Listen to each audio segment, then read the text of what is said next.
இன்றைக்கி நம்ம மாமியார் வீட்டு விருந்தில் கோதுமை மாவு வச்சு மலிடா ஸ்வீட் ரெசிபி பண்ண போகிறோம். இதுக்கு நம்ம அவ்வளோவா எண்ணெய்லாம் தேவைப்படாது.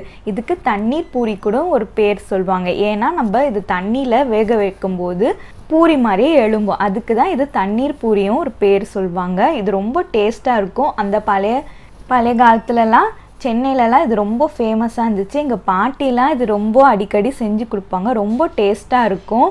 இது ரொம்ப ஹெல்த்தி டிஷ் வேறு. ஏன்னா நம்ம 2 ஸ்பூன் அளவுக்கு தான் எண்ணெய் சேர்ப்போம். எண்ணெயிலலாம் அவ்வளோ பொரிக்க போகிறதில்ல, எண்ணெயில் பொரிக்க மாட்டோம். அதனால் இது எல்லோரும் பெரியவங்கலேருந்து சின்னவங்க வரை சாப்பிட்லாம். வாங்க எப்படி செஞ்சுருக்கோம் பார்க்கலாம்.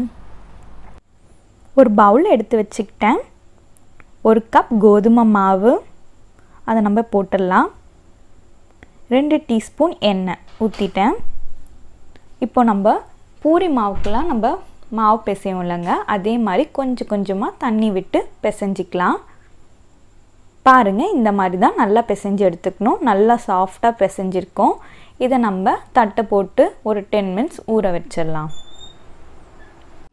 இப்போ ஒரு பிளேட்டில் நான் அரை முடி அளவுக்கு தேங்காவை துருவி வச்சுட்டேங்க. அதில் சுவைக்கு ஏலக்காய் பவுடர் சேர்த்துருக்கேன். கொஞ்சமாக சேர்த்தா போதும். 1 டீஸ்பூன் அளவுக்கு வெள்ளை எள்ளு எடுத்துக்கிருக்கேன். அதையும் நான் போட்டாச்சு. இப்போ நம்ம கைவிட்டு கலந்துக்கலாம். ஊற வச்ச மாவை நான் எடுத்துக்கிட்டேங்க.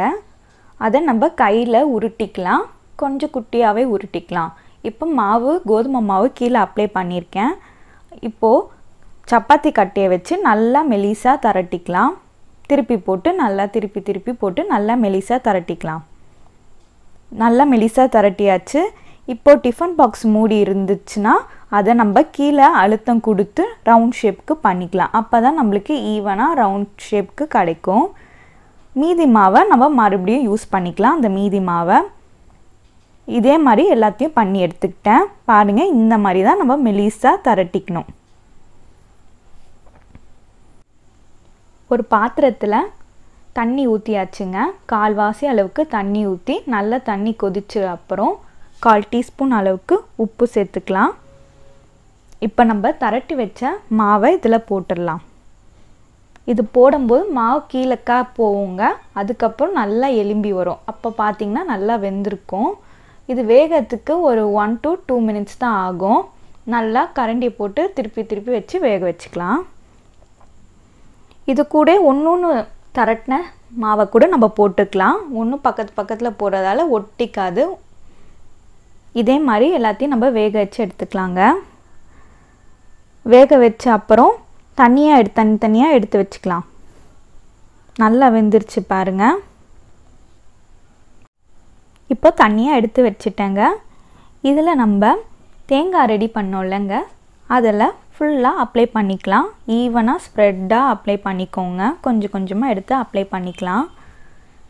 1 டீஸ்பூன் அளவுக்கு நாட்டு சர்க்கரை எடுத்திருக்கேன். அதையும் நம்ம மேலே அப்ளை பண்ணிக்கலாம். இப்போது சின்ன பசங்க சாப்பிட்ற மாதிரி இருந்தால் சர்க்கரை கூட நம்ம சேர்த்துக்கலாம். பெரியவங்க மாதிரி இருந்தால் நாட்டு சர்க்கரை சேர்த்திங்கன்னா ரொம்ப ஹெல்த்தியாக இருக்கும். அதனால் நான் இன்றைக்கி நாட்டு சர்க்கரையை ஆட் பண்ணியிருக்கேன். இதுக்கு மேலே நீங்கள் கொஞ்சமாக நெய் கூட 1/2 டீஸ்பூன் அளவுக்கு கூட ஊற்றிக்கலாம். இன்னும் டேஸ்ட்டாக இருக்கும். இப்போ அதை ரோல் பண்ணிக்கோங்க. நல்லா ரோல் பண்ணிவிட்டு இதே மாதிரி நம்ம எல்லாத்தையும் ரெடி பண்ணி வச்சுட்டேன் பாருங்கள். இதுக்கு மேலே டெக்கரேஷனுக்கு ஒரு அழகுக்கு நான் தேங்காவை மேலே துருவி இப்போ கொஞ்சமாக நாட்டு சர்க்கரை போட்டுக்கலாங்க மேலே. பாருங்கள், இவ்வளோ அழகாக இருக்குது. இப்போவே சாப்பிடணும் போல் இருக்குல்லங்க. நீங்கள் உடனே வீட்டில் இது பண்ணி கொடுங்க. பெரியவங்கலேருந்து சின்னவங்க வரை எல்லாமே விரும்பி சாப்பிடுவாங்க. நம்ம அவ்வளோவா எண்ணெயெல்லாம் சேர்க்கக்கூட இல்லை, எண்ணெயிலும் பொரிக்கல.